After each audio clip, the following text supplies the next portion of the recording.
Oke, so welcome back to my channel. Jumpa lagi dengan saya Mbah Pati. Salam Jinso dan salam pencak silat untuk semua pesilat di Indonesia. Salam santun dari saya Mbah Pati. Baik, terima kasih untuk teman-teman, saudara-saudara yang sudah mengklik video saya ini. Apa kabar semua? Semoga semuanya selalu sehat dan selalu dilindungi oleh Tuhan Yang Maha Kuasa. Amin. Baik, sesuai dengan judul video hari ini, saya akan membahas sedikit tentang perbedaan penggunaan sabuk merah antara IKS PI Kerasakti dan juga IKS Pro Patria. Nah, untuk di IKS PI Kerasakti itu kan kita punya sabuk paling dasar itu ada sabuk hitam, kemudian sabuk kuning, kemudian sabuk biru, setelah itu baru sabuk merah. Nah, untuk sabuk merah ini sudah menjadi menggelar warga tingkat 2 atau lebih disebut pendekar tua. Nah, untuk menggunakan sabuk merah ini tentunya kita harus berlatih itu setelah jadi warga IKS PI Kerasakti atau warga tingkat 1 atau pendekar muda itu kita harus belajar lagi 2 tahunan supaya bisa memiliki sabuk merah ini. Artinya tingkatannya lebih di atas pelatih lagi ya. Jadi biasanya sabuk merah itu yang memberi latihan kepada para pelatih atau warga tingkat 1. Nah, jadi artinya tingkatannya lumayan tinggi ya.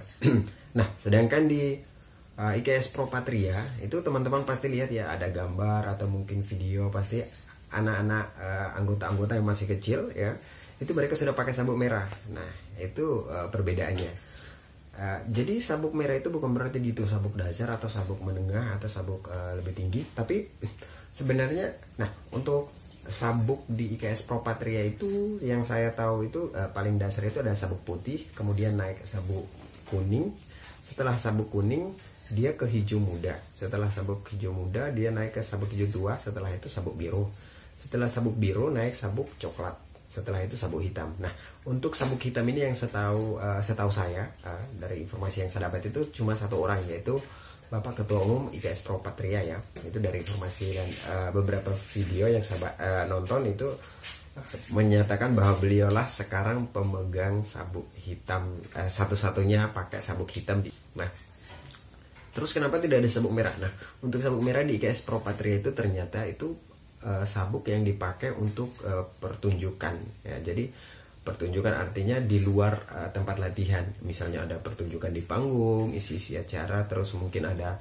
karnaval tentang pencak silat, atau intinya di luar tempat latihan. Jadi itu adalah salah satu perbedaan penggunaan sabuk merah di kedua perguruan ini. Nah, sebenarnya ada yang banyak yang salah sangka, ada yang gagal paham mengenai kedua perguruan ini karena semuanya dimulai dengan IKS. Nah, IKS Pro Patria dan IKS PI Kerasakti. Nah, untuk bisa membedakan, teman-teman harus tahu bahwa IKS Pro Patria itu didirikan pada tahun 1971.